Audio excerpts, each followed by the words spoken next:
What's going on, everyone? Welcome back to the Raw Shooters Club, and today we're going to talk to you about how to color correct your image in Final Cut Pro 10.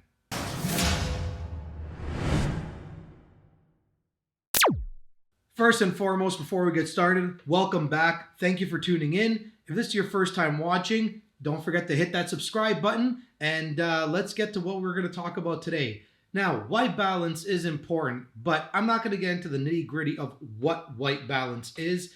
All you got to know is warm, cool. That's pretty much as simple as I'm going to get into this tutorial. If you want to know more about what white balance is and what it does, do a Google search. It's that simple.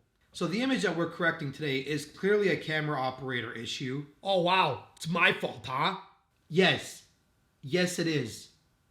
Do your job. I do my job. You do your job. I am doing my job. I'm the one fixing your mistakes. Show me where I did the mistake. I'll show you what you I told you I wasn't feeling good that day. Fuck you, Terry. Do your fucking job! So Final Cut Pro 10 gives you 5 ways of doing this, and we're going to use one of those methods using the simplest one so it's easy for everyone to follow along, and that is the color boards. So what the color board does is treat colors in positive and negative space. Going positive, you're adding a color. Going negative, you're subtracting a color or adding its complementary. So in this instance, what we see is that the highlights are the ones that are super blue.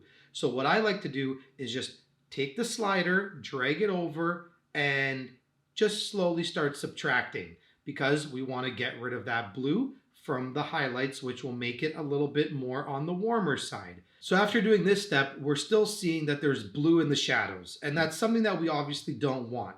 So the next step from there is taking the shadows slider and just bringing it all the way to the reds and oranges and boosting that up, slightly up. And you see the difference in the image already? That is absolutely wonderful.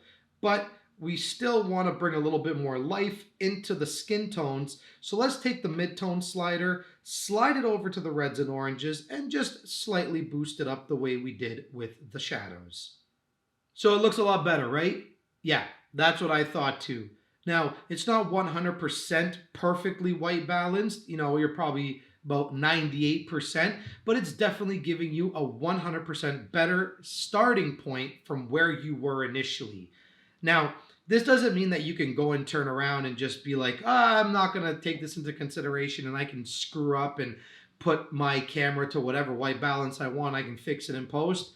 No, that's not how this works, okay? Sorry to say it, but there are images that are just absolutely not salvageable. And if you go too warm on an image, that's it. You shit the bed. You go too cold on an image, that's it. You shit the bed. I'm not saying that you can't recover from that, but you want to stay away from that because you are going to do a lot of post-processing to the point where you're probably just going to ruin the image even more. So guys, get your white balance correct in your camera and don't have a goofball like my camera operator to do your white balancing for you. And with that being said, we will see you guys on the next video.